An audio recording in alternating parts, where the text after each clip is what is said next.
So alright everyone and welcome back. और आज हम बात करने वाले हैं HTML हेडिंग्स के बारे में। अगर आपको हेडिंग्स के बारे में बिल्कुल भी पता नहीं है तो आप कंप्लीटली इस वीडियो में जान जाएंगे। और अगर पहले से आप हमारे लेक्चर देखते आ रहे हैं तो हमने हेडिंग्स को पहले थोड़ा सा देख लिया था, ठीक है। तो उसमें कोई प्रॉब्लम वाली बात है नहीं। अगर आप न्यू हैं, ठीक है, हम कंप्लीटली समझ रहे होंगे हेडिंग्स को आज। तो अगर हेडिंग्स की बात करें तो हेडिंग्स क्या होते हैं, जो हमारे पेज में टाइटल एंड सब टाइटल्स आप देखते हैं। जैसे कि इस पेज में जो आपके सामने ये पेज है अभी, यहाँ पे आप देखते हैं हमारे लिए हेडिंग है, ठीक है। इसको देख के हमें पता चल रहा है कि हाँ, इस पेज में हम बात करने वाले हैं HTML हेडिंग्स की, ठीक है। तो उसी तरीके से जो आपका पेज होगा वो हो सकता है किसी भी चीज़ पे आपकी वेबसाइट हो, ठीक है। फॉर एग्जाम्पल आपने कोई पोर्टफोलियो वेबसाइट या कुछ भी किसी भी वेबसाइट का अगर हम एग्जाम्पल ले लें तो यहाँ पे आ जाते हैं और यहाँ पे हम कोई एक वेबसाइट देख लेते हैं, ठीक है।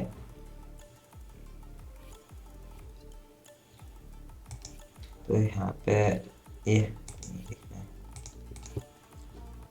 यहाँ पे अगर हम आ जाए तो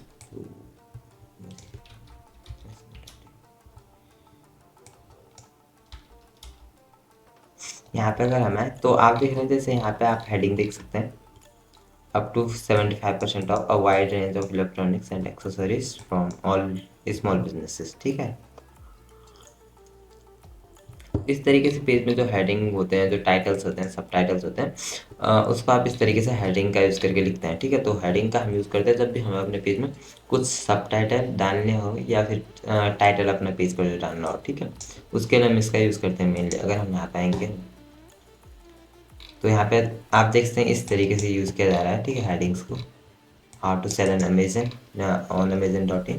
तो अगर आप इसको इंस्पेक्ट करते हो, ठीक है, जैसे कि हमने पहले बताया था, इंस्पेक्ट का यूज़ करके आप स्टाइलिंग देख सकते हो अपने, मतलब आप HTML का कोड देख सकते हैं यहाँ से, ठीक है। तो आप इसको क्लिक करके यहाँ पे इस पर अगर क्लिक करते हो तो आपको पता चल जाएगा कि ये क्या है, H2 हेडिंग है, ठीक है। जैसे आप यहाँ पे जब इस पर क्लिक कर रहे हो तो आपको कुछ इन्फॉर्मेशन मिल रही है, H2 हेडिंग है। सामने पे पेज पे जो आपको दिखाई दे रहा है H2, ठीक है, पर्पल कलर में। तो H2 हेडिंग है और कलर इसका क्या है, फॉन्ट साइज़ क्या है, ठीक है, वो मतलब CSS के लिए यूज़ में आता है। तो इस तरीके से हमें पता चल रहा है और ये हमें बहुत हेल्प करता है आगे स्टाइलिंग में जब हम CSS पे काम कर रहे होंगे। तो पहले मैं इसको क्या कर लेता हूँ,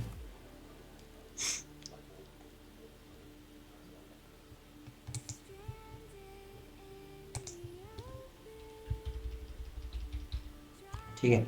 इस तरीके से अगर हम इसे रखेंगे तो यहाँ पे मैं आ जाता हूँ। और अगर मैं किसी भी चीज़ पे क्लिक करूँ, फॉर एग्जाम्पल मैं इस पर भी क्लिक करता हूँ, तो यहाँ पे आप देखेंगे हमारे पास एक H2 हेडिंग आ रही है। जो हमारा HTML का कोड है इस तरीके से H2 है, जिसके पास क्लास है इस तरीके से, और इसमें जो टेक्स्ट है हाउ टू सेल ऑन अमेजन.in, ठीक है। तो इस तरीके से जब भी हमें कुछ हेडिंग या सब टाइटल डालने होते हैं तो उन्हें हम हेडिंग के साथ लिखते हैं अपने पेज पे, ठीक है। तो इतना हमने देख लिया। यहाँ पे आ जाते हैं और headings are defined with H1 to H6। तो H1 से H6 तक हम हेडिंग को लिख रहे होते हैं। तो H1 क्या होता है, मोस्ट इंपॉर्टेंट हेडिंग होती है, और H6 हमारी लीस्ट इंपॉर्टेंट हेडिंग होती है, ठीक है। तो यहाँ पे हम देखें,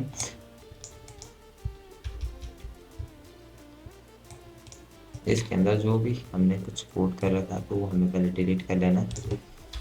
और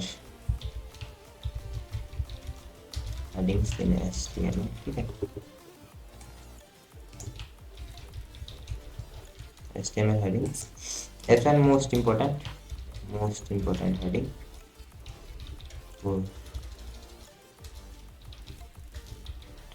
और साथ में अगर हम H6 की बात कर रहे हैं तो ये होता है लिस्ट इम्पोर्टेंट, ठीक है, लिस्ट इम्पोर्टेंट। इस तरीके से आप देखते हैं। और अभी अगर हम इसे अपने पेज पे खोलते हैं, यहाँ पे मैं इसे ओपन कर रहा हूँ तो खोला है इस तरीके से, हमने यहाँ पे से देख रहे हैं। और तो आप यहाँ पे देख सकते हैं, ठीक है, लिस्ट इंपॉर्टेंट हेडिंग कुछ इस तरीके से दिखा देंगे और मोस्ट इंपॉर्टेंट कुछ इस तरीके से आपके पेज में। तो जो भी आपकी साइट का टाइटल होता है, फॉर अगर आप आगे जब क्रिएट कर रहे होंगे साइट, तो जो भी आपका साइट का टाइटल होता है उसे आप हेडिंग के साथ लिख सकते हैं, H1 के साथ, ठीक है। इसी तरीके से जितना कोई इंपॉर्टेंट है, जैसे कि हम यहाँ पे देख रहे हैं हेडिंग्स आर इंपॉर्टेंट। तो आपके पेज को स्ट्रक्चर करता है, सर्च इंजन भी इन्हीं को देखता है हेडिंग को, उसी के पेज पे आपके पेज को सर्च किया जाता है, ठीक है। It's important to use heading to show the document structure. तो इस चीज़ आपको ध्यान में रखनी है।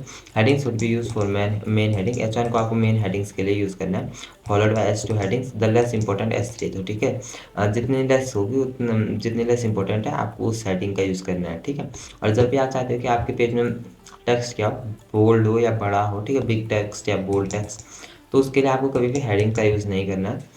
उसके लिए एक तो हमारे अलग से टैग बन रखे हैं, ऊपर से आप स्टाइल वहाँ पे यूज़ कर सकते हो। फॉर एग्जाम्पल अगर मैं यहाँ पे भी आऊँ और मुझे कुछ भी टेक्स्ट को बोल्ड करना है, ठीक है, मुझे इसे बोल्ड करना है, सिर्फ हेडिंग, ठीक है, ऐसे तो हेडिंग नहीं है लेकिन हम इसे बोल्ड लिख सकते हैं। ठीक है, तो ज़्यादा बेटर है हम बोल्ड लिखें। और अभी अगर मैं अपने पेज में ओपन करूँ तो आप देखते हैं बोल्ड में हमारे पास आ रहा है ये वाला टेक्स्ट लिख के। ठीक है, तो इससे आपको ध्यान में रखना है, अगर आपको बोल्ड करना है कुछ भी तो आपको बी टैग का यूज़ कर सकते हैं। इटैलिक में लिखना है तो आप इटैलिक का यूज़ कर सकते हैं, और अंडरलाइन के लिए आप यू का यूज़ कर सकते हैं। ठीक है, यू टैग अंडरलाइन, ठीक है, अंडरलाइन। और अब अगर हम यहाँ पे इसे देखें तो आज अंडरलाइन, इटैलिक और बोल्ड सब एक साथ आ गए। साथ में हमने बात की थी आप नेस्टिंग भी कर सकते हैं HTML के अंदर। अगर आपको चाहिए कि x जो भी टेक्स्ट बोल्ड है वो इटैलिक में भी आ जाए, ठीक है, तो आप इस तरीके से लिख सकते हैं। और हम यहाँ पे लिख सकते हैं बोल्ड विथ इटैलिक, ठीक है, इटैलिक नहीं अंडरलाइन, ठीक है, अंडरलाइन। और अभी अगर हम इसे यहाँ पे देखें तो क्या है, बोल्ड विद अंडरलाइन, बोल्ड भी होके भी है, अंडरलाइन भी होके भी है। और साथ में आपसे इटैलिक में भी ले सकते हैं। अगर आप इसे कंट्रोल X करके इटैलिक में पूरा यहाँ पे देखेंगे तो आपके लिए इटैलिक में आ जाएगा। इसे मैं यहाँ से करके ताज़े से, ठीक है, इटैलिक में भी आ रहा है, बोल्ड भी और अंडरलाइन भी। तो यहाँ पे डिपेंड करता है आपको क्या क्या चाहिए, उस बेस आप से स्टाइल कर सकते हैं। ठीक है, और यहाँ पे लिखा है बिगर हेडिंग। तो अगर आपको चाहिए कि वैसे तो मतलब जो हमारे होते हैं हेडिंग्स उनका ये होता है फॉन्ट साइज होता है वो स्पेसिफाई होता है, ठीक है, लेकिन आप इसे चेंज भी कर सकते हैं यूजिंग स्टाइल, इसको। ठीक है, तो जो हमारी H6 है, अगर मुझे इसका फॉन्ट साइज चेंज करना है, जो हमें फॉन्ट साइज दिखाया अगर उसे चेंज करना है, आप यहाँ पे अगर स्टाइल एट्रीब्यूट का यूज़ करते हैं तो आप यहाँ पे CSS प्रॉपर्टीज़ को यूज़ कर सकते हैं। मतलब फॉर एग्जांपल मुझे फॉन्ट साइज को यहाँ पे चेंज करना है तो मैं फॉन्ट साइज का यूज़ करके इसे दे सकता हूँ 100 पिक्सल। और अभी अगर हम इसे देखेंगे अपने इसमें ब्राउजर में तो आप देख सकते हैं कितना ये हो गया, मतलब अभी जो हमारी मोस्ट इंपॉर्टेंट हेडिंग है उससे भी ये बढ़ा रहा है। ठीक है, तो इस तरीके से हम हेडिंग का ये भी चेंज कर सकते हैं फॉन्ट साइज प्रॉपर्टी के साथ, ठीक है, using the CSS font size property.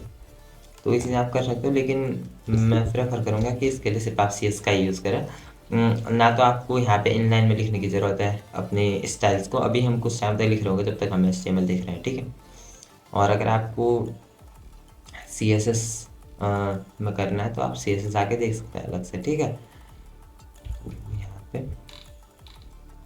तो हमने ये देख लिया तो header the biggest which of the following headers is the largest and most important header. तो हमें चयन को